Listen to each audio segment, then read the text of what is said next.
ദൈവത്തിൻ്റെ ദിവശുദ്ധമായ നാമം അനുഗ്രഹീതമായ നല്ല സമയത്ത് വാഴ്ത്തപ്പെടുമാറാകട്ടെ. വിവിധ ദേശത്തിലിരുന്നു കൊണ്ട്, വിവിധ സ്ഥലങ്ങളിൽ ഇരുന്നു കൊണ്ട് ഈ അനുഗ്രഹീത സന്ദേശം കേൾക്കുന്ന കേൾവിക്കാരായ എല്ലാ ദൈവജനങ്ങൾക്കും, എല്ലാ പ്രേക്ഷകർക്കും വീണ്ടും വരുന്നവനായ യേശുക്രിസ്തുവിൻ്റെ നിസ്തുല്യ നാമത്തിൽ ഞാൻ എൻ്റെ സ്നേഹവന്ദനങ്ങളെ അറിയിക്കുന്നു. പ്രാരംഭമായി ഞാൻ കർത്താവിന് സകല മാനവും മഹത്വവും ഞാൻ അർപ്പിക്കുന്നു.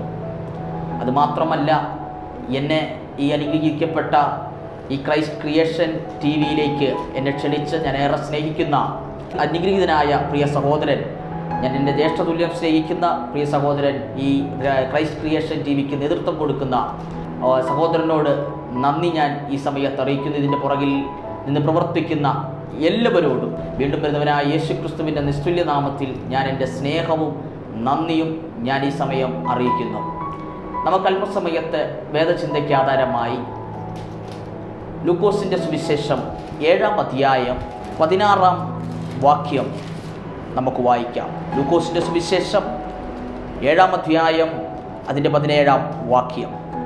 അവനെക്കുറിച്ചുള്ള ഈ ശ്രുതി യഹൂദയിലൊക്കെയും ചുറ്റുമുള്ള നാടെങ്ങും പരന്നു.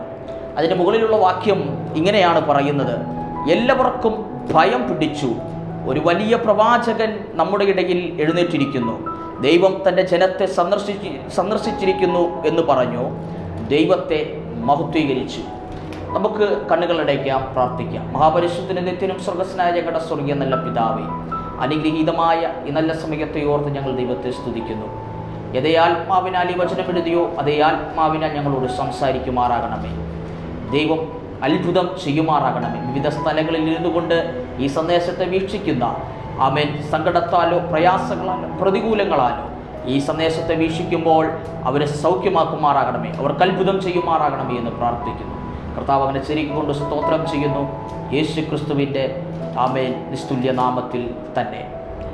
അനുഗ്രഹീതമായ വേദവാക്യമാണ് നാം വായിക്കുവാൻ ഇടയായത്. വിശുദ്ധ വേദപുസ്തകത്തിൽ പുതിയ നിയമത്തിൽ 4 സുവിശേഷങ്ങൾ ആണ് ഉള്ളത്. എന്നാൽ മത്തായി, മർക്കോസ്, ലൂക്കോസ്, യോഹന്നാൻ എന്ന ഈ 4 സുവിശേഷങ്ങൾ. എന്നാൽ മത്തായി, മർക്കോസ്, ലൂക്കോസ് എന്ന ഈ 3 സുവിശേഷങ്ങളെ സമവീക്ഷണ സുവിശേഷങ്ങൾ എന്നാണ് അറിയപ്പെടുന്നത്.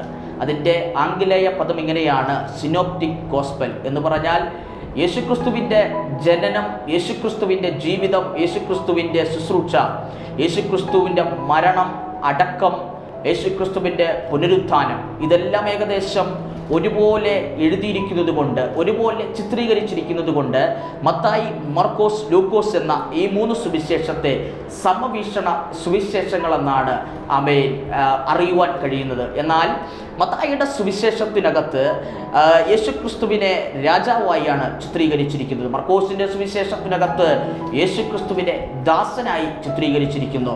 മത്തായി, മർക്കോസ്, ലൂക്കോസ് എന്ന 3ാമത്തെ ഈ സുവിശേഷത്തിനകത്ത് യേശുക്രിസ്തുവിനെ മനുഷ്യപുത്രനായി ചിത്രീകരിച്ചിട്ടുണ്ട്. എന്നാൽ അതിലും വ്യത്യസ്തമായ മാറി നിൽക്കുന്ന മറ്റൊരു സുവിശേഷമാണ് യോഹന്നാൻ്റെ സുവിശേഷം.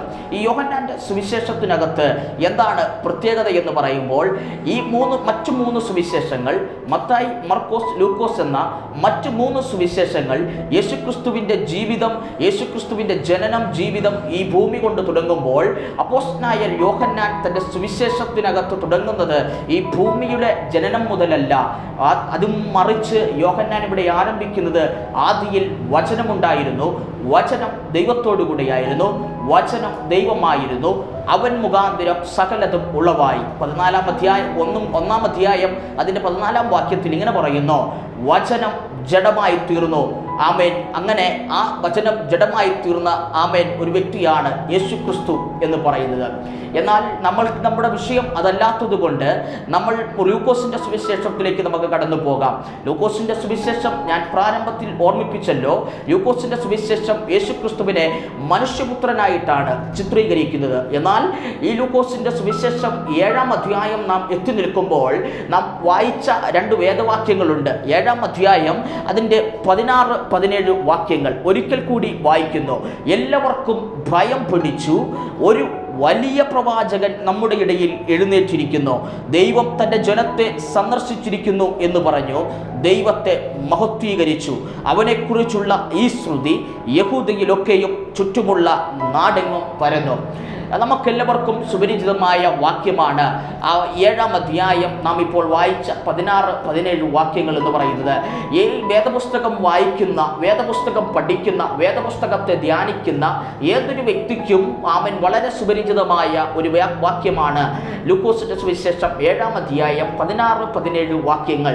എന്നാൽ ഈ 16-17 വാക്യങ്ങൾ നാം വായിക്കുമ്പോൾ തന്നെ ആ വാക്യത്തിൽ നിന്നുകൊണ്ട് തന്നെ ഇന്ന് ഈ ദൈവത്തിൻ്റെ സന്ദേശം, ഈ സന്ദേശം നിങ്ങളോട് പങ്കുവയ്ക്കുവാൻ, അല്പസമയം പങ്കുവയ്ക്കുവാൻ ഞാൻ താല്പര്യപ്പെടുന്നു. ഈ ലൂക്കോസിന്റെ സുവിശേഷത്തിനകത്ത് 7-ാം അധ്യായം ഈ 16-17 വാക്യങ്ങൾ വായിക്കുമ്പോൾ അതിൻ്റെ നേരെ മുകളിൽ 1 മുതൽ 11 വരെയും 11 മുതൽ 16-17 വരെയും 2 സംഭവങ്ങളാണ് നമുക്ക് കാണുവാൻ കഴിയുന്നത്. ഒന്നാമത്തെ സംഭവം എന്ന് പറയുന്നത് ശതാധിപന്റെ ദാസന്റെ ഭവനമായ കപർന്നഹൂം എന്ന ആ സ്ഥലത്ത് സംഭവമാണ്. രണ്ടാമത്തെ സംഭവം എന്ന് പറയുന്നത് 11 മുതലുള്ള ആ വാക്യങ്ങളിൽ 7-ാം അധ്യായം 11-ാം വാക്യം മുതൽ നമുക്ക് കാണുവാൻ കഴിയും നയിൻ എന്ന പട്ടണത്തിലെ വിധവയുടെ സംഭവം എന്തായിരുന്നുവെന്ന്. നമുക്കിത് രണ്ടും വേദപുസ്തകം വായിക്കുന്നതും വേദപുസ്തകം പഠിക്കുന്നതുമായ ഏതൊരു വ്യക്തിക്കും അറിയാത്ത സംഭവമല്ല ഈ 2 സംഭവങ്ങളും. എന്നാൽ ഇന്ന് ഈ സമയത്ത് നിങ്ങളോട് ഞാൻ പങ്കുവയ്ക്കുവാൻ താല്പര്യപ്പെടുന്ന അവൻ വിഷയത്തിൻ്റെ സബ്ജക്റ്റ് ഇത്ര മാത്രമേ ഉള്ളൂ: ദൈവത്താൽ കഴിയാത്ത ഒരു കാര്യവുമില്ല. എവിടെ അവസാനിച്ചു എന്ന് നാം ചിന്തിക്കുന്നുവോ, എവിടെ തീർന്നുപോയെന്ന് നാം ചിന്തിക്കുന്നുവോ, എവിടെ ഇവിടം കൊണ്ട് അവസാനിച്ചു, ഇവിടം കൊണ്ട് തീർന്നുപോയെന്ന് ചിന്തിക്കുന്നുവോ, മനുഷ്യൻ അവിടം കൊണ്ട് വിധി എഴുതിയോ അവിടം കൊണ്ട് തീരുന്നതല്ല ദൈവത്തിൻ്റെ പ്രവൃത്തി എന്ന് പറയുന്നത്. മനുഷ്യൻ വിധി എഴുതിയത് കൊണ്ട് തീരുന്നതല്ല ദൈവത്തിൻ്റെ പ്രവൃത്തി. മനുഷ്യൻ എവിടം കൊണ്ട് വിധി എഴുതിയോ അവിടം കൊണ്ട് തുടങ്ങുന്നതാണ് ദൈവത്തിൻ്റെ പ്രവൃത്തി എന്ന് പറയുന്നത്. ആ രണ്ട് സംഭവങ്ങളാണ് നമുക്ക് 7-ാം അധ്യായം 1 മുതൽ 10 വരെയും 7-ാം അധ്യായം 11 മുതൽ 16-17 വരെയും നമുക്ക് കാണുവാൻ കഴിയുന്നത്. ഇനി നമുക്ക് 7-ാം അധ്യായം 1-ാം വാക്യത്തിലെ കപർന്നഹൂം എന്ന ആ ഭവനത്തിലേക്ക് നമുക്ക് പോകാം. കപർന്നഹൂം എന്ന ആ ഭവനത്തിലേക്ക് നാം ചെല്ലുമ്പോൾ നമുക്ക് കാണുവാൻ കഴിയുന്നൊരു കാര്യമുണ്ട്. ശതാധിപന്റെ ദാസന്റെ ഭവനത്തെക്കുറിച്ച് നമുക്ക് കാണുവാൻ കഴിയും. അവിടെ പറയുന്നൊരു വാക്കുണ്ട്. ഇങ്ങനെയാണ് അവിടെ പറയുന്നൊരു വാക്ക്. എന്താണെന്നറിയാമോ? 7-ാം അധ്യായം 1-ാം വാക്യത്തിൽ ഇങ്ങനെയാണ് പറയുന്നത്: ശതാധിപന്റെ ദാസനോ അവിടെ മരിക്കാറായി കഴിഞ്ഞിരിക്കുന്നു. ഇനി ഞാൻ പറയുന്ന മറ്റൊരു സംഭവം ഇതാണ്. ലൂക്കോസ് എന്ന വ്യക്തി വൈദ്യനാണ്.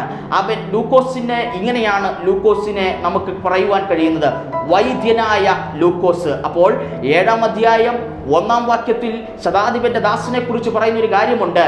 അവൻ മരിക്കാറായി കഴിഞ്ഞിരുന്നു എന്ന് പറഞ്ഞാൽ ഏകദേശം മരണത്തോട് അടുത്തു. ഏകദേശം മരണവുമായി മുഖാമുഖമായി അവൻ മരണത്തെ അഭിമുഖീകരിച്ചു. ഇനി 7-ാം അധ്യായം 1-ാം വാക്യത്തിൽ ശതാധിപന്റെ ദാസൻ മരണത്തോട് മല്ലിട്ട് കിടക്കുകയാ.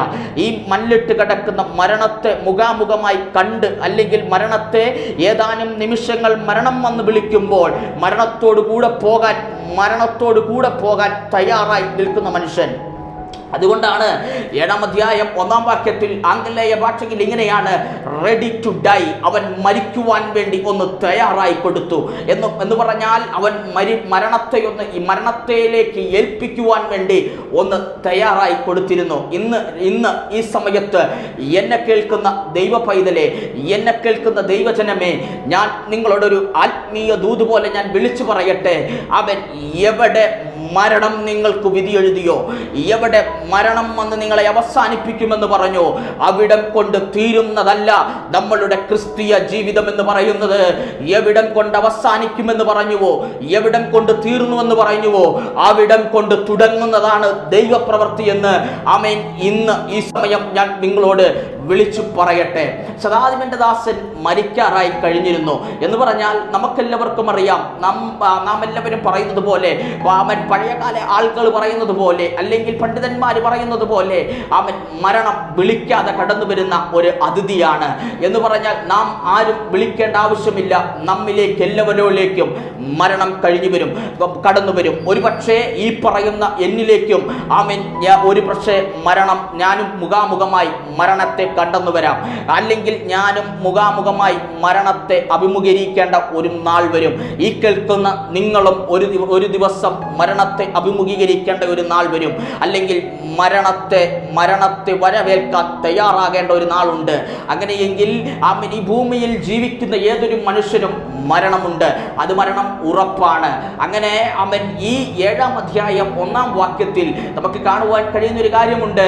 അവൻ മരിക്കാറായി കഴിഞ്ഞിരുന്നു എന്ന് പറഞ്ഞാൽ മരണത്തെ അഭിമുഖമായി അവൻ കണ്ടു കഴിഞ്ഞു. ഇനി നമുക്കെല്ലാവർക്കും ആ ഭവനത്തിലേക്കൊന്ന് കടന്നു പോകാം. ആ ഭവനത്തിലേക്കൊന്ന് കടന്നു പോകുമ്പോൾ എന്താണ് അവിടെ കാണുവാൻ കഴിയുന്നത്? ശതാധിപന്റെ ദാസന ഭവനത്തിൽ മരിക്കാൻ തയ്യാറായി കിടക്കുകയാ. ഇവിടെ ലൂക്കോസ് എഴുതിയിരിക്കുന്നത് പോലെ അവൻ മരിക്കാറായി കഴിഞ്ഞിരുന്നു. അവൻ 99% അവിടെ പ്രതീക്ഷകളെ അസ്തമിച്ചു കഴിഞ്ഞിരിക്കുന്നു. 99% പ്രതീക്ഷകൾ കൈവിട്ട് കളഞ്ഞിരിക്കുന്നു. എന്നാൽ ഇന്ന് ഈ സമയത്ത് ഒരു ദൂതെന്നവണ്ണം ഞാൻ വിളിച്ചു പറയട്ടെ, 99% പ്രതീക്ഷകൾ അസ്തമിച്ചു നിൽക്കുമ്പോഴും, 99% പ്രതീക്ഷയ്ക്ക് വകയില്ലാതെ നിൽക്കുമ്പോഴും, ഇവിടം കൊണ്ട് തീർന്നുവെന്ന് വിധി എഴുതുമ്പോഴും ഇന്നൊരു ദൂത് പോലെ വിളിച്ചു പറയട്ടെ, ശതമാനത്തിന്റെ കണക്കിന്റെ വലിപ്പത്തിലല്ല ദൈവം പ്രവർത്തിക്കുന്നത്. 99% പ്രതീക്ഷകൾ നഷ്ടപ്പെട്ടാലും ബാക്കി വരുന്ന 1% പ്രവർത്തിക്കുന്ന ഒരു ദൈവം നിങ്ങൾക്ക് വേണ്ടി പ്രവർത്തിക്കുന്ന ഒരു ദിവസം വരും. നമ്മൾക്ക് വേണ്ടി പ്രവർത്തിക്കുന്ന ഒരു ദിവസം വരും. അതുകൊണ്ട് എന്നെ കേൾക്കുന്ന ദൈവ പൈതലേ, എവിടെയെങ്കിലും 99% നിങ്ങളുടെ പ്രതീക്ഷകൾ അവസാനിച്ചാലും, നിങ്ങളുടെ പദ്ധതികൾ തീർന്നുവെന്ന് ചിന്തിച്ചാലും, നിങ്ങളുടെ വിദ്യാഭ്യാസത്തിന്റെ മേഖലകൾ അവസാനിച്ചെന്ന് ചിന്തിച്ചാലും, നിങ്ങളുടെ ഏതെങ്കിലും മേഖലകൾ ഇവിടം കൊണ്ട് തീർന്നെന്ന് ചിന്തിച്ചാലും, ഒരു ദൂതെന്ന വണ്ണം വിളിച്ചു പറയട്ടെ, അവൻ ദൈവത്തെ അന്വേഷിക്കുന്നവനെ, ദൈവത്തെ മുറുകെ പിടിക്കുന്നവനെ, 99% പ്രതീക്ഷകൾ നഷ്ടപ്പെട്ടാലും ബാക്കി വരുന്ന 1% പ്രവർത്തിക്കുവാൻ എൻ്റെ ദൈവം സർവശക്തനാണെന്ന് ഈ സമയം ഞാൻ നിങ്ങളോട് വിളിച്ചു പറയട്ടെ. കോശിന്റെ സുവിശേഷം 7-ാം അധ്യായം പ്രാരംഭം കാണുന്ന ഒരു മരണത്തെക്കുറിച്ചാണ്.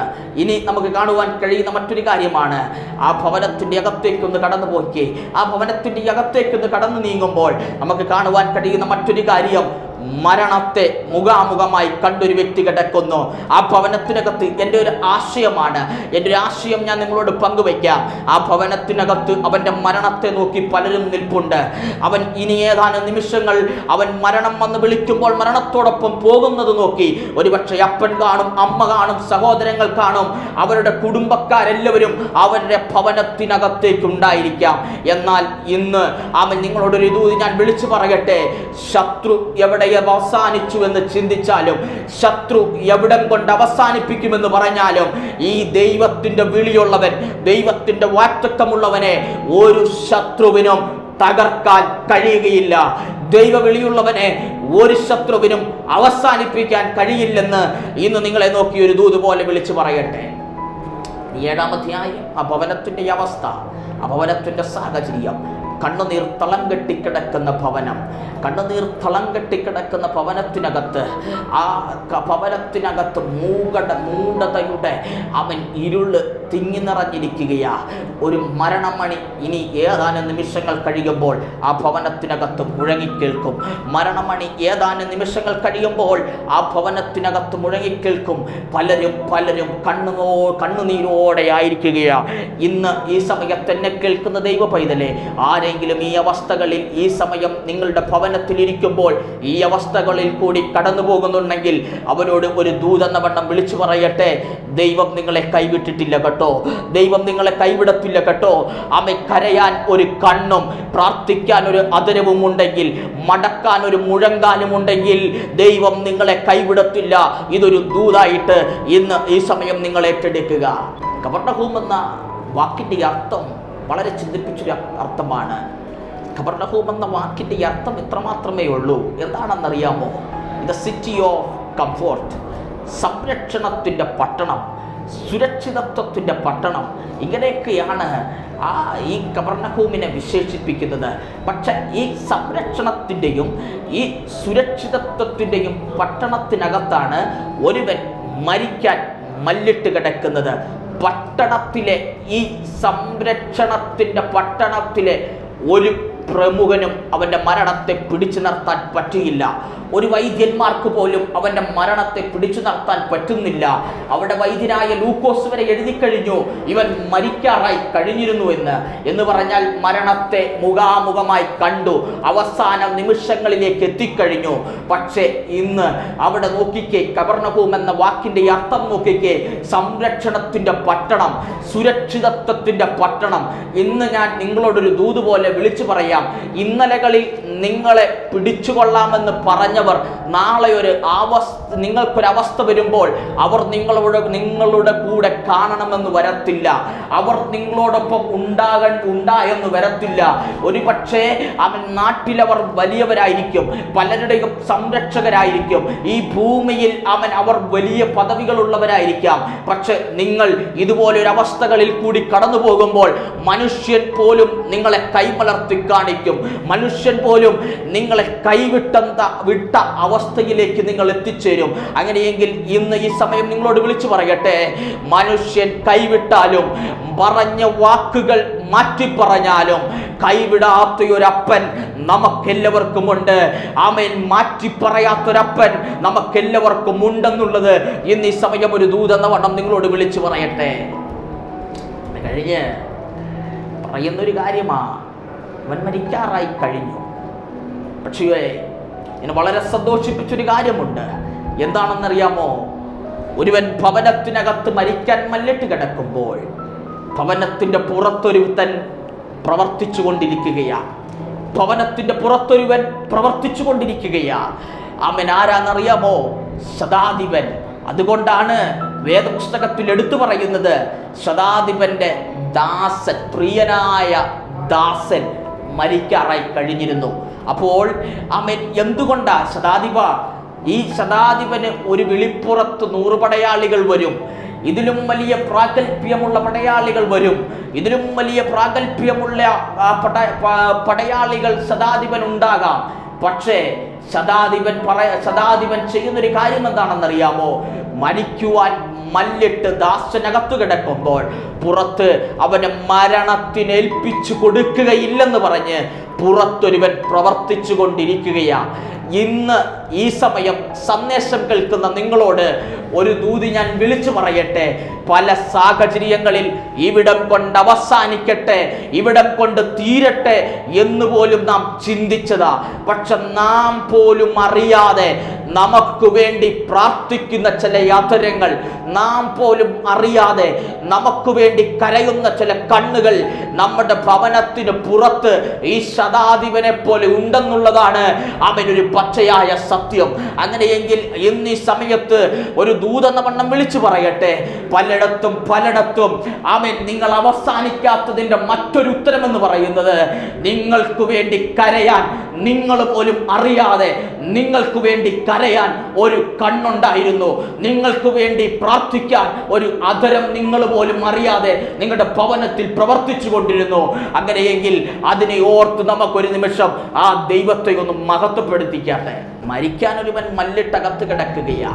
മരിക്കാനൊരുവൻ മല്ലിട്ടകത്ത് കിടക്കുമ്പോൾ പുറത്തൊരുവൻ, ഞാൻ ഒരിക്കലും ഇവനെ എൻ്റെ ഈ മരണത്തിന് ഞാൻ ഒരിക്കലും ഇവനെ മരണത്തിന് ഏൽപ്പിക്കത്തില്ലെന്ന് പറഞ്ഞ് ഒരുത്തൻ വീടിൻ്റെ പുറത്ത് പ്രവർത്തിച്ചു കൊണ്ടിരിക്കുകയാണ്. എന്നെ വളരെ ചിന്തിപ്പിച്ചൊരു വിഷയമാണ്. അകത്തൊരുവൻ മരിക്കാൻ മല്ലിട്ട് കിടക്കുമ്പോൾ, സകലരും അവൻ്റെ മരണം നോക്കിക്കിടക്കുമ്പോൾ പുറത്തൊരുവൻ, ഇവനെ ഞാൻ മരണത്തിന് ഏൽപ്പിച്ചു കൊടുക്കുകയില്ല. അതുകൊണ്ടാണ് 7-ാം അധ്യായത്തിൽ പറയുന്നത്, പ്രിയനായ ദാസൻ എന്ന് വിളിക്കുന്നത്. അവനെ പറയുന്നൊരു കാര്യം, എൻ്റെ പ്രിയനായ ദാസനാണ്. ഇന്ന് ഈ സമയത്ത് നിങ്ങളോടൊരു ആഹ്വാനം ഞാൻ പറയട്ടെ. നമുക്ക് പ്രിയപ്പെട്ടവർക്ക് വേണ്ടി നാം ഈ സമയം പ്രാർത്ഥിക്കാം. ഒരു സമയം നമുക്ക് നമ്മുടെ പ്രിയപ്പെട്ടവർക്ക് വേണ്ടി നമ്മൾ പ്രാർത്ഥിക്കേണ്ടത് ആവശ്യമാണ്. ഒരുപക്ഷെ നമ്മൾ നല്ല സിറ്റുവേഷനിലും നല്ല സാഹചര്യങ്ങളിൽ കൂടി ആയിരിക്കാം കടന്നു പോകുന്നത്. നമ്മൾ നല്ലതുപോലെ ആയിരിക്കാം കടന്നു പോകുന്നത്. എന്നാൽ ഇന്ന് നിങ്ങളെ ഓർത്തുകൊള്ളണം, നമ്മൾ നല്ലതുപോലെ കഴിഞ്ഞാലും, നമ്മൾ നല്ലതുപോലെ നല്ല സാഹചര്യങ്ങളിൽ കൂടി കടന്നു പോകുമ്പോഴും ഇതുപോലും ഈ സാഹചര്യങ്ങളിൽ, നല്ല സാഹചര്യങ്ങളിൽ കൂടി പോകാത്ത അനേക ദൈവമക്കളുണ്ട്. അവർക്ക് വേണ്ടി അനേക പ്രിയരായ ദൈവമക്കളുണ്ട്, പ്രിയരായ വ്യക്തികളുണ്ട്. അവർക്ക് വേണ്ടി മുഴങ്കാല് മടക്കി പ്രാർത്ഥിക്കുന്ന, കരയുന്ന ഒരു അതരം ഈ ദിവസങ്ങളിൽ, ഈ സമയങ്ങളിൽ എഴുന്നേൽക്കട്ടെ. പല സ്ഥലങ്ങളിൽ എഴുന്നേൽക്കട്ടെ. അവർക്ക് വേണ്ടി കരയുന്ന ഒരു കണ്ണ്, അവർക്ക് വേണ്ടി പ്രാർത്ഥിക്കുന്ന ഒരു അതരം. പലരും അവസാനിച്ചുവെന്ന് പറഞ്ഞ്, പലരും തീർന്നുവെന്ന് പറഞ്ഞ് വിധി എഴുതി തീർന്നതാണ്. എന്നാൽ അവർക്ക് വേണ്ടി മുഴങ്കാലും അടക്കുന്ന പല അതരങ്ങളും, പല വ്യക്തികളും വ്യത്യസ്ത സ്ഥലങ്ങളിൽ നിന്നും ഈ ദിവസങ്ങളിൽ എഴുന്നേൽക്കട്ടെ. ഈ ശതാധിപൻ മറ്റൊരു കാര്യമാണ് അറിയുന്നത്. എന്താണ് അറിയുന്നത് എന്നറിയാമോ? യേശുക്രിസ്തു കവർന്നഭൂമിൽ കാലെടുത്തു വച്ചിരിക്കുന്നു. ഈ ശതാധിപൻ അറിയുന്നൊരു കാര്യമാണ്, യേശുക്രിസ്തു വന്നിരിക്കുന്നു, യേശുക്രിസ്തു കവർന്നഭൂമിൽ വന്നിട്ടുണ്ടെന്നുള്ള ശ്രുതി കേൾക്കുന്നു. എന്നാൽ നമുക്ക് കാണുവാൻ കഴിയുന്നൊരു കാര്യം, യേശുക്രിസ്തു കവർന്നഭൂമിൽ വന്നുവെന്ന് തിരിച്ചറിഞ്ഞ് ശ്രുതി കേട്ട ഈ ശതാധിപൻ വെറുതെ ഇരുന്നില്ല. യേശുക്രിസ്തുവിന്റെ അടുക്കലേക്ക് വ്യക്തികളെ പറഞ്ഞു വിടുകയാണ്. യേശുക്രിസ്തുവിന്റെ അടുക്കലേക്ക് മൂപ്പന്മാരെ പറഞ്ഞു വിടുകയാണ്. ഇന്ന് നിങ്ങളോടൊരു കാര്യം പറയട്ടെ. സകല കരങ്ങളും നാം ആശ്രയം തേടിയിട്ടും, സകല വ്യക്തികളെയും നാം ആശ്രയം തേടിയിട്ടും ഇതുവരെയും ആശ്രയം ലഭിച്ചിട്ടില്ലെങ്കിൽ, ഈ സമയം ക്രിസ്തു നിങ്ങളുടെ അടുക്കിലേക്കുണ്ട്. ക്രിസ്തുവിന്റെ അടുക്കിലേക്ക് ഓടി ചെല്ലുക. അതിസ്തുല്യനായ ക്രിസ്തു നിങ്ങളുടെ ഭവനത്തിനകത്ത് ഈ സമയം കടന്നു വന്നിട്ടുണ്ട്. അത് തിരിച്ചറിഞ്ഞ് നിങ്ങൾ ഒരു നിമിഷം നിങ്ങളുടെ വിഷയങ്ങൾക്ക് വേണ്ടി മുഴങ്കാലും അടക്കാൻ തയ്യാറാണോ? ദൈവം അവിടെ പ്രവർത്തിക്കും. അതാണ് ശതാധിപൻ ചെയ്യുന്നത്.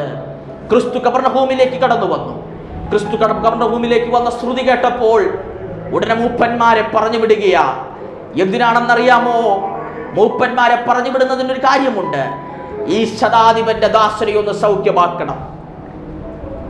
മൂപ്പന്മാരെ പറഞ്ഞു വിട്ടു. ക്രിസ്തുവിന്റെ അടുക്കലേക്ക് മൂപ്പന്മാർ ചെന്ന് പറയുന്നൊരു വാക്കുണ്ട്, നീ ഇത് ചെയ്തു കൊടുക്കുവാൻ അവൻ യോഗ്യനാണ്. ഇവൻ പല പള്ളികളും പണിതു കൊടുക്കുന്നുണ്ട്.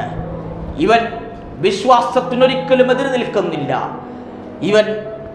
നീ ഇവന് ചെയ്തു കൊടുക്കുവാൻ യോഗ്യനാണെന്നാണ് ക്രിസ്തുവിനോട് മൂപ്പന്മാര് പറയുന്നത്.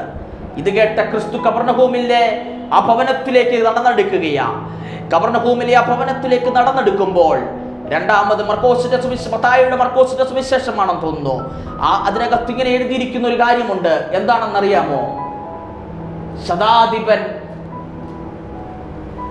ആ ക്രിസ്തുവിന്റെ അടുക്കിലേക്ക് ചെന്നു. മറ്റുള്ള സുവിശേഷങ്ങളിലൊക്കെ എഴുതിയിരിക്കുന്നത് ദാസന്മാരെ പറഞ്ഞു വിട്ടു, അല്ലെങ്കിൽ ശതാധിപൻ ആ ക്രിസ്തുവിന്റെ അടുക്കിലേക്ക് ചെന്നു. എന്നാൽ ലൂക്കോസിന്റെ സുവിശേഷം 7-ാം അധ്യായത്തിൽ അതിൻ്റെ 3-6 വാക്യങ്ങളിൽ നമുക്കിങ്ങനെ കാണുവാൻ കഴിയും. ശതാധിപൻ വീണ്ടും ക്രിസ്തു ആ വീടിനോട് അടുക്കാറായപ്പോൾ ശതാധിപൻ സ്നേഹിതന്മാരെ അവൻ്റെ അടുക്കൽ അയച്ചു. കർത്താവേ, പ്രയാസപ്പെടേണ്ട, എൻ്റെ പുരയ്ക്കകത്തു വരാൻ നീ എൻ്റെ പുരയ്ക്കകത്തു വരാൻ ഞാൻ യോഗ്യനല്ല. ഈ ശതാധിപൻ മൂപ്പന്മാരെ പ്രാരംഭത്തിൽ പറഞ്ഞയക്കുമ്പോൾ മൂപ്പന്മാർ പറഞ്ഞൊരു കാര്യമുണ്ട്, നീ അവനിത് ചെയ്തു കൊടുക്കുവാൻ അവൻ യോഗ്യനാണെന്ന്. എന്നാൽ ശതാധിപൻ ക്രിസ്തുവിന്റെ അടുക്കലേക്ക് അടുത്ത് പറഞ്ഞയക്കുന്നൊരു കാര്യമുണ്ട്, കർത്താവെ, പ്രയാസപ്പെടണ്ട, നീ എൻ്റെ പുരയ്ക്കകത്തു വരാൻ ഞാൻ യോഗ്യനല്ല. ഇനി ഒന്ന് ചിന്തിച്ചു നോക്കിക്കേ, ശതാധിപൻ എന്ന് പറഞ്ഞത് ആരാണ്? ശതാധിപൻ 100 പട്ടാളത്തിൻ്റെ ആ തലവനാണ് ശതാധിപൻ എന്ന് പറയുന്നത്. അവിടെ പറയുന്നൊരു കാര്യമുണ്ട്. ശതാധിപൻ പറയുന്നു, കർത്താവേ, നീ എൻ്റെ പുരയ്ക്കകത്ത് വരാൻ ഞാൻ യോഗ്യനല്ല. ഞാനൊരു അധികാരത്തിൻ്റെ കീഴുള്ളവനാ. എനിക്ക് മുകളിലും ഒരു അധികാരമുണ്ട്. ഞാൻ ഒരുവനോട് വരുവാൻ പറഞ്ഞാൽ വരുന്നു, പോകാൻ പറഞ്ഞാൽ പോകുന്നു. അപ്പോൾ ശതാധിപന്റെ ഭൂമിയിലുള്ള അധികാരത്തെയാണ് ക്രിസ്തുവിനോട് അവിടെ പറയുന്നത്. അപ്പോൾ എൻ്റെ ഒരു ആശയപരമായി ആശയത്തിൽ ഞാൻ ചിന്തിച്ചൊരു കാര്യമുണ്ട്. ശതാധിപ, നീയും ഒരു അധികാരത്തിൻ്റെ കീഴുള്ളവനല്ലേ? നിനക്കും ഒരു അധികാരമില്ലേ? നീയും ഒരുവനോട് പോകാൻ പറഞ്ഞാൽ പോകും, വരാൻ പറഞ്ഞാൽ വരും. പക്ഷെ എന്തുകൊണ്ട് നിന്റെ അധികാരം വച്ചുകൊണ്ട് ഈ കബർനഹൂമിൽ, ഈ പട്ടണത്തിൽ, ഈ കബർനഹൂമിനകത്ത്, ഈ ഭവനത്തിനകത്ത് കിടക്കുന്ന, മരണത്തെ മുഖാമുഖമായി കണ്ടുകിടക്കുന്ന ഈ വ്യക്തിയെ ഈ അധികാരം കൊണ്ട് എന്തുകൊണ്ട് നീ എഴുന്നേൽപ്പിക്കാൻ പറ്റുന്നില്ല? അതാണ് ശതാധിപനെ വ്യത്യസ്തനാക്കി മാറ്റിയത്. ശതാധിപന് മനസ്സിലായി, ഈ ഭൂമിയിലുള്ള ഒരധികാരങ്ങൾ കൊണ്ടും ഇനി എൻ്റെ ദാസനെ ഉയർപ്പിക്കാൻ പറ്റത്തില്ല. എൻ്റെ ദാസനെ ഉയർപ്പിക്കാൻ പറ്റണമെങ്കിൽ ഇനി ഒരു വ്യക്തിക്ക് മാത്രമേ കഴിയൂ, അതാണ് കർത്താവായ യേശു ക്രിസ്തു. അങ്ങനെയെങ്കിൽ ഇന്ന് ഈ സമയം നിങ്ങളോട് ആത്മാവിൽ ഒരു ദൂത് ഞാൻ വിളിച്ചു പറയട്ടെ. നിങ്ങളുടെ ചില പ്രതിസന്ധികൾ, ചില മേഖലകൾ അടഞ്ഞു കിടക്കുമ്പോൾ, ചില പ്രതിസന്ധികൾ വന്ന് ചില മേഖലകൾ അടഞ്ഞു കിടക്കുമ്പോൾ, ഇന്ന് നിങ്ങൾ ഓർമ്മിപ്പിച്ചു കൊള്ളട്ടെ, അത് ആ പ്രതിസന്ധികൾ വന്ന് ചില മേഖലകൾ മൂടി നിൽക്കുമ്പോൾ, ഇന്ന് അതിൻ്റെ അകത്തു നിന്നും പുറത്തു വരാൻ പറ്റാതെ, ശ്വാസം മുട്ടുന്ന പലരോടായിട്ട് ഇന്നൊരു ദൂത് പോലെ വിളിച്ചു പറയട്ടെ. ഇതേപോലെ ഈ വിഷയങ്ങൾക്ക് ഈ ഭൂമിയിലെ അധികാരങ്ങൾ കൊണ്ട് മാറ്റാൻ കഴിയത്തില്ല. ഈ വിഷയങ്ങൾ മാറണമെങ്കിൽ, നിങ്ങളുടെ ഭവനത്തിനകത്ത് പ്രതികൂലം മാറണമെങ്കിൽ, അടഞ്ഞ അവസ്ഥകൾ മാറണമെങ്കിൽ, മൂകതകൾ മാറണമെങ്കിൽ, മരണത്തിന്റെ ഭയം മാറണമെങ്കിൽ ഒരു അധികാരം കൊണ്ടേ കഴിയൂ. അതാണ് ഇവിടെ ശതാധിപൻ മനസ്സിലാക്കിയത്.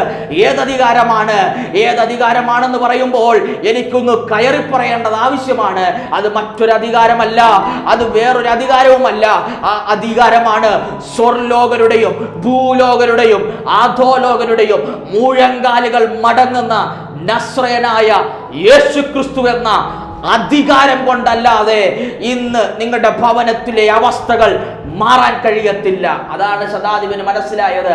ശതാധിപൻ പറയുന്നൊരു കാര്യമുണ്ട്, ഞാനൊരു അധികാരത്തിൻ്റെ കീഴുള്ളവനാ, എനിക്ക് മുകളിലും ഒരു അധികാരമുണ്ട്, ഇനി ഞാനും അധികാരത്തിൻ്റെ കീഴുള്ളവനാ. ഒരുത്തിനോട് പോകുവാൻ പറഞ്ഞാൽ പോകും, വരാൻ പറഞ്ഞാൽ വരും. പക്ഷേ അവൻ പറയുന്നൊരു കാര്യമുണ്ട്, നീ എൻ്റെ പുരയ്ക്കകത്ത് വരാൻ ഞാൻ യോഗ്യനല്ലെന്ന്. 100 പടയാളികളുടെ നേതാവ് ശതാധിപൻ, ഒരു ദേശത്തിന്റെ 100 പടയാളികളുടെ നേതാവ്. അവന്റെ ഭവനം എന്ന് പറയുന്നത് കൂര പോലെയുള്ള ഭവനമല്ല, നമുക്കെല്ലാവർക്കും ചിന്തിക്കാവുന്നതിനും അപ്പുറം അവന്റെ ഭവനം. പക്ഷെ അവൻ ക്രിസ്തുവിന്റെ അടുക്കലേക്ക് ചെന്ന് പറയുന്നൊരു കാര്യമുണ്ട്, നീ എൻ്റെ പുരയ്ക്കകത്ത് വരാൻ ഞാൻ പോരാത്തവനാണെന്ന്. ഇന്ന് ഈ സമയം നിങ്ങളോടൊരു ദൂത് പോലെ വിളിച്ചു പറയാം, അധികാരം വച്ചുകൊണ്ട് ദൈവസന്നിധിയെ നിൽക്കരുത്. അധികാരങ്ങളെ താഴ്ത്തിവെച്ച്, അധികാര മനോഭാവങ്ങളെ താഴ്ത്തിവെച്ച് ക്രിസ്തുവിന്റെ മുമ്പിൽ മുഴങ്കാലും അടക്കുന്നവനെ ഈ ദിവസങ്ങളിൽ ക്രിസ്തു ഉയർത്തുവാനിടയാകും. അങ്ങനെയെങ്കിൽ അധികാരമല്ല നമുക്ക് വേണ്ടത്, പദവികളല്ല നമുക്ക് വേണ്ടത്. പദവികൾ വിട്ട് ക്രിസ്തുവിന്റെ മുമ്പിൽ മുഴങ്കാലും അടക്കുന്നവനെ ഈ ദിവസം ക്രിസ്തു ഉയർത്തുവാൻ തുടങ്ങും. അവിടെയാണ് ശതാധിപൻ പറയുന്ന മറ്റൊരു പദം എനിക്ക് വളരെ വളരെ വളരെ ആഴമായി ഞാൻ ചിന്തിച്ചൊരു പദമാണ്. രണ്ടാമത് ശതാധിപൻ പറയുന്നൊരു കാര്യമുണ്ട്, എന്താണെന്നറിയാമോ? നീ എൻ്റെ പുരയ്ക്കകത്ത് വരാൻ ഞാൻ പോരാത്തവൻ, ഞാൻ യോഗ്യനല്ല. 2 പറയുന്നൊരു കാര്യമുണ്ട്, ഒരു വാക്ക് മതി. ആമേൻ. ഇന്ന് ഈ സമയം കേൾക്കുന്ന ദൈവജനങ്ങൾ ഈ സന്ദേശം മുഴുവനും കേട്ടില്ലെങ്കിലും ഈ സന്ദേശത്തിന്റെ ഈ ഭാഗം നിങ്ങളൊന്ന് പിടിച്ചു വെക്കണം. കാരണം ഒരു ആത്മീക ദൂത് ഞാൻ വിളിച്ചു പറയട്ടെ, ഒരു വാക്ക് മതി. ക്രിസ്തു ആരാണെന്ന് ശതാധിപന് തിരിച്ചറിഞ്ഞിട്ടാണ് ശതാധിപൻ പറയുന്നത്, നീ വന്നില്ലേലും കുഴപ്പമില്ല, നിന്റെ ഒരു വാക്ക് മതിയെന്ന്. ഇന്ന് ഈ സമയത്ത് എന്നെ കേൾക്കുന്ന ദൈവജനത്തോട് ആത്മാവിൽ ഒരു ദൂത് ഞാൻ വിളിച്ചു പറയാം. ക്രിസ്തു ക്രിസ്തുവിന്റെ അടുക്കൽ മുഴങ്കാല് മടക്കുമ്പോൾ, ക്രിസ്തുവിന്റെ അടുക്കൽ ഇരുന്നു കൊണ്ട് പ്രാർത്ഥനാ മുറിക്കകത്ത് മുഴങ്കാല് മടക്കുമ്പോൾ ക്രിസ്തുവിന്റെ വലിപ്പം എന്താണെന്ന് ചിന്തിച്ചു വേണം ഈ ദിവസങ്ങളിൽ മുഴങ്കാല് മടക്കാൻ. ക്രിസ്തുവിന്റെ വലിപ്പത്തിന്റെ ആഴം എന്താണെന്ന് ചിന്തിച്ചു വേണം ഈ ദിവസങ്ങളിൽ നിങ്ങളുടെ വിഷയത്തിന്റെ മുമ്പിൽ മുഴങ്കാല് മടക്കാൻ. പദവികളെ വിട്ട് മുഴങ്കാല് മടക്കണം. ആമേൻ. എന്നെ വളരെ ചിന്തിപ്പിച്ചൊരു കാര്യമാ, ഒരു വാക്ക് മതി. എന്താ ഒരു വാക്ക് മതി എന്ന് പറയുമ്പോൾ ഞാൻ ചിന്തിച്ചിട്ടുണ്ട്. നാം വേദപുസ്തകമൊക്കെ വായിച്ചു പോകുമ്പോൾ നാം വേദപുസ്തകങ്ങളൊക്കെ വായിച്ചു പോകുമ്പോൾ നമുക്ക് കാണുവാൻ കഴിയുന്നൊരു കാര്യമാണ്, ഒരു വാക്ക് മതി. നമ്മളെല്ലാം വായിച്ചു വിടുന്നൊരു കാര്യമാണ്, ഒരു വാക്ക് മതി. മഞ്ചം ചുമക്കുന്നവർ നിന്നു. മഞ്ചം ചുമക്കുന്നവർ നിന്ന്. ഞാൻ അവിടെ ചിന്തിച്ചൊരു കാര്യമുണ്ട്. ഈ ഭവനത്തിൽ നിന്നും ഈ ബോഡി എടുക്കുമ്പോൾ പലരും ഇതിനെ തൊട്ടവരുണ്ട്. അവസാനമായി പലരും ഒരു മുത്തം കൊടുത്തവരുണ്ടായിരിക്കാം. സ്വന്തം അമ്മ വായി പുണർന്ന് മുത്തം കൊടുത്തിട്ടുണ്ട്. ഒരു പക്ഷേ സ്വന്തക്കാർ ബന്ധുക്കാരൊക്കെ അവസാനമായി ഒന്ന് മുത്തം കൊടുത്തിട്ടുണ്ടായിരിക്കാം. പക്ഷെ പട്ടണത്തിൻ്റെ പുറത്ത് വെച്ചൊരുവൻ വരുമ്പോൾ മഞ്ചം നിന്നു. മഞ്ചം തിന്നു. നിന്ന മഞ്ചത്തിൽ ഒരുവൻ കൈവച്ചു. ഇന്ന് ഒരു ദൂത് ഞാൻ വിളിച്ചു പറയാം. നിങ്ങളുടെ വിഷയങ്ങൾ പലരും ഇതുപോലെ തൊട്ടതായിരിക്കാം, പലരും ഇതുപോലെ അവസാനമായി സ്പർശിച്ചതായിരിക്കാം. പക്ഷെ അതിനൊന്നും ഒരു മാറ്റവും ഉണ്ടായിട്ടില്ല. പക്ഷെ പട്ടണത്തിന് പുറത്ത് കടക്കുന്നതിന് മുമ്പ് ഒരുവൻ ആ മഞ്ചത്തിലൊന്ന് തൊട്ടപ്പോൾ എവിടം കൊണ്ട് അവസാനിച്ചോ അവിടം കൊണ്ട് ആ വിഷയം അവസാനിച്ചിടത്തു നിന്ന് അവിടം കൊണ്ട് തുടരുവാൻ തുടങ്ങി. ഇന്ന് ആ പട്ടണത്തിൽ നിന്ന് അവസാനിച്ചത് പട്ടണം കൊണ്ട് തിരിച്ചു കൊടുക്കുവാൻ എൻ്റെ ദൈവത്തിന് കഴിയുമെങ്കിൽ ഇന്ന് ഒരു ദൂതെന്ന വണ്ണം നിങ്ങളോട് വിളിച്ചു പറയട്ടെ. ആമേൻ. എവിടം കൊണ്ട് നിങ്ങൾ അവസാനിച്ചെന്ന് ചിന്തിക്കുന്നുവോ അവിടം കൊണ്ട് തിരിച്ചു തരാൻ എൻ്റെ ദൈവത്തിന് കഴിയും. ആമേൻ. ആ കണ്ണുനീര് കണ്ട ദൈവം, ആ വിധവയുടെ കണ്ണുനീര് തിരിച്ചറിഞ്ഞ ദൈവം ഇന്ന് ഈ സമയത്ത് നിങ്ങളുടെ കണ്ണുനീര് തിരിച്ചറിയും. ഈ സമയത്ത് നിങ്ങളുടെ കണ്ണുനീര് തിരിച്ചറിയും. എന്നെ കേൾക്കുന്ന ശ്രോതാക്കളെ, ഒരുപക്ഷെ നിങ്ങൾ ക്രിസ്തു വിശ്വാസികളല്ലായിരിക്കാം, ക്രിസ്തുവിനെ ഇതുവരെ കൈക്കൊണ്ടവരല്ലായിരിക്കാം. എന്നാൽ ഇന്ന് ഈ സന്ദേശം കേൾക്കുമ്പോൾ നിങ്ങൾ ഏതവസ്ഥയിലായിരിക്കുന്നുവോ, ഒരുപക്ഷെ വിധി പോലും പറഞ്ഞു കാണും ഇവിടം കൊണ്ട് അവസാനിക്കുമെന്ന്. എന്നാൽ ഇന്ന് പല സ്ഥലങ്ങളിൽ നിങ്ങൾ പോയി ഇതൊന്ന് ജീവിപ്പിച്ച് കിട്ടാൻ, ഇതിനെയൊന്ന് ഉയർത്തിപ്പിച്ച് കിട്ടാൻ പല സാഹചര്യങ്ങളും നോക്കിയവരായിരിക്കാം. എന്നാൽ ഇവിടം കൊണ്ട് നിങ്ങളോടൊരു ദൂത് പോലെ വേദപുസ്തകത്തിൽ നിന്നും വിളിച്ചു പറയട്ടെ, മറ്റൊരുത്തനിലും രക്ഷയില്ല. നാം രക്ഷിക്കപ്പെടുവാൻ ആകാശത്തിന്റെ കീഴെ മനുഷ്യരുടെ ഇടയിൽ നൽകപ്പെട്ട വേറൊരു നാമവുമില്ല, കർത്താവായ യേശുക്രിസ്തുവിന്റെ നാമമല്ലാതെ. അങ്ങനെയെങ്കിൽ ഇന്ന് ഏതെങ്കിലും വിഷയത്തിൽ അവസാനിച്ചുവെന്ന് കണ്ണുനീരോടെ ഇന്നലകളുടെ യാത്രയുടെ യാമങ്ങളിൽ ആമേൻ നിങ്ങളുടെ കിടക്കമേൽ കണ്ണുനീരോടെ കരയുന്നുണ്ടെങ്കിൽ ഇന്ന് ഞാനൊരു ആത്മീയ സന്ദേശം നിങ്ങളോട് പറയാം. ക്രിസ്തുവിന്റെ മുമ്പിൽ വന്ന് മുഴങ്കാല് മടക്ക്. ക്രിസ്തുവിന്റെ അടുക്കലേക്ക് വന്നത് മുഴങ്കാല് മടക്ക്. അവൻ നിങ്ങളെ ഒരിക്കലും കൈവിടത്തില്ല. ആ ക്രിസ്തു നിങ്ങളെ ഒരിക്കലും കൈവിടത്തില്ല. പട്ടണം വിട്ട് പുറത്തു പോകാൻ എൻ്റെ ദൈവം സമ്മതിക്കത്തില്ല. ശതാധിപന്റെ വിഷയത്തെ ഓർത്തു നോക്കിക്കേ. അവൻ മരിക്കാറായി കഴിഞ്ഞു എന്ന് പറഞ്ഞാൽ 99% പ്രതീക്ഷകൾ നഷ്ടപ്പെട്ടു. എന്നാൽ നയൻ എന്ന പട്ടണത്തിലെ വിധവയുടെ അവസ്ഥ നോക്കിക്കേ. 99% 100% പ്രതീക്ഷകൾ ഇവിടെ അവസാനിച്ചു. സ്വപ്നങ്ങൾ ഇവിടെ അവസാനിച്ചു. നെയ്തെടുത്ത സ്വപ്നങ്ങൾ ചീട്ടുകൊട്ടാരം പോലെ തകർന്നടിഞ്ഞു. പക്ഷേ കൈവിടാത്തൊരു ദൈവം ആ പട്ടണത്തിലേക്ക് കടന്നു വന്നു. എവിടം കൊണ്ട് തകർന്നു പോയോ അവിടം കൊണ്ട് തിരിച്ചു കൊടുക്കാൻ എൻ്റെ ദൈവത്തിന് കഴിയുമെങ്കിൽ എന്നെ കേൾക്കുന്ന തകർന്ന ഹൃദയമുള്ളവരെ, തകർന്ന ഹൃദയത്തോടെ ഇരിക്കുന്നവരെ, നിങ്ങളുടെ ഭവനത്തിലും ഈ ക്രിസ്തു വലിയവ ചെയ്യാൻ, ഈ ക്രിസ്തു അത്ഭുതം ചെയ്യാൻ, ഈ ക്രിസ്തു ഉയർപ്പിക്കുവാൻ ഈ ക്രിസ്തുവിന് കഴിയുമെന്ന് ഇന്ന് ഈ സമയത്ത് നിങ്ങളോടൊരു ദൂത് എന്ന വണ്ണം നിങ്ങളോട് വിളിച്ചു പറയട്ടെ. വായിച്ച വാക്യം ഇങ്ങനെയാണ്. ഞാൻ എൻ്റെ സന്ദേശത്തിൻ്റെ ഉപസംഹാരത്തിലേക്ക് കടന്നു വരാം. വായിച്ച വാക്യം ഇങ്ങനെയാണ്. ലൂക്കോസിന്റെ സുവിശേഷം 7-ാം അധ്യായം അതിൻ്റെ 16-17 വാക്യങ്ങൾ. എല്ലാവർക്കും ഭയം പിടിച്ചു. ഒരു വലിയ പ്രവാചകൻ നമ്മുടെ ഇടയിൽ എഴുന്നേറ്റിരിക്കുന്നു. അങ്ങനെയെങ്കിൽ എല്ലാവർക്കും ഭയം പിടിച്ചു. ദൈവം ജനത്തെ സന്ദർശിച്ചിരിക്കുന്നു. ഒരു വലിയ പ്രവാചകൻ എഴുന്നേറ്റിരിക്കുന്നു. അങ്ങനെയെങ്കിൽ ഇന്ന് ഈ സമയത്ത് പറയട്ടെ, നിങ്ങളുടെ ഭവനത്തിലെ അത്ഭുതങ്ങൾ കണ്ട് ചുറ്റുമുള്ളവർ പറയും, അവിടെ എന്തൊക്കെയോ നടക്കുന്നുണ്ട്. അവർക്ക് ഭയം പിടിക്കും, ഇതിനകത്ത് എന്തൊക്കെയോ പ്രത്യേകതകൾ വരുന്നുണ്ട്, ഇവർ അനുഗ്രഹിക്കപ്പെടാൻ തുടങ്ങിയെന്നൊക്കെ. ഒരു പക്ഷേ ഇന്ന് ഈ സമയത്ത് ഈ വേദപുസ്തകത്തിന്റെ അടിസ്ഥാനത്തിൽ നിന്നുകൊണ്ട് പറയട്ടെ, ഒരു വലിയ പ്രവാചകൻ അവരുടെ ഇടയിൽ എഴുന്നേറ്റിരിക്കുമെന്ന് അവർ പറയുമ്പോൾ, പുറത്തുള്ളവർ പറയുമ്പോൾ, ഞാൻ വേദപുസ്തകത്തിന്റെ അടിസ്ഥാനത്തിൽ വിളിച്ചു പറയാം, ഇത് വെറും ഒരു പ്രവാചകനല്ല. എബ്രായ ലേഖകന്റെ ഭാഷ്യത്തിൽ ഉറക്കെ വിളിച്ചു പറയട്ടെ, ഇത് വലിയൊരു വെറും ഒരു പ്രവാചകൻ മാത്രമല്ല, ഇവൻ പ്രവാചകന്മാരെക്കാൾ ശ്രേഷ്ഠൻ, ഇവൻ പുരോഹിതന്മാരെക്കാൾ ശ്രേഷ്ഠൻ, അവൻ ദൂതന്മാരെക്കാൾ ശ്രേഷ്ഠൻ. നിസ്തുല്യനായ ആ ക്രിസ്തുവിനെയാണ്, ആ ക്രിസ്തുനാഥനെയാണ് അവൻ നമ്മുടെ വീട്ടിൽ, അവൻ നമ്മുടെ ഭവനത്തിൽ ഈ സമയം നാം അവന്റെ മുമ്പിലാണ് മുഴങ്കാലും അടക്കിയിരിക്കുന്നത്. അതുകൊണ്ട് ആ നിസ്തുല്യനായ ക്രിസ്തുവിനെ ഈ ദിവസം കൈക്കൊള്ളാത്തവരാരെങ്കിലും ഉണ്ടെങ്കിൽ ആ ക്രിസ്തുവിനെ കൈക്കൊള്ളുക. ഈ വചനങ്ങളാൽ ദൈവം നമ്മെ എല്ലാവരെയും അനുഗ്രഹിക്കട്ടെ. അവൻ കേൾപ്പിക്കപ്പെട്ട സന്ദേശം എത്ര മാത്രമേ ഉള്ളൂ. ആരെങ്കിലും തകർന്ന ഹൃദയത്തോടെ ഇവിടം കൊണ്ട് അവസാനിച്ചു, ഇവിടം കൊണ്ട് തീർന്നുവെന്ന് ചിന്തിക്കുന്നെങ്കിൽ, നോ, ഇവിടം കൊണ്ട് തീർന്നിട്ടില്ല. ദൈവപ്രവൃത്തി അതിനപ്പുറമാണ്.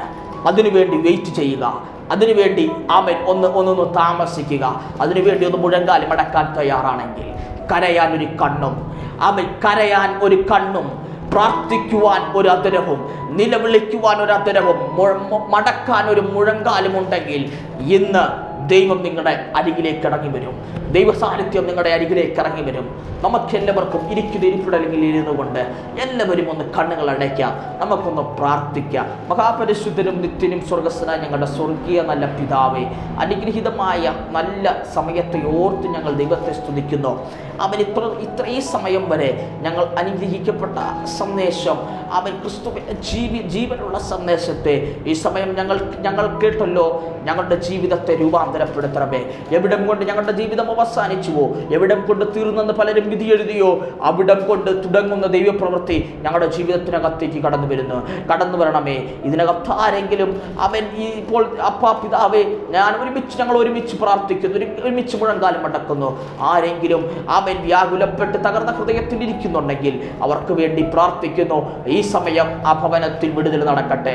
ഇപ്പോൾ കരയുന്ന കണ്ണിനെ, ഈ കരയുന്ന അതരത്തെ ഈ സമയം വിടുതൽ കൊടുക്കട്ടെ. ഏത് വിഷയമായിക്കൊള്ളട്ടെ, ഏത് സാഹചര്യമായിക്കൊള്ളട്ടെ, ഈ സമയം ഈ വിഷയത്തിന്റെ മേൽ ഒരു വിടുതൽ കൊടുക്കുമാറാകണമേ എന്ന് പ്രാർത്ഥിക്കുന്നു.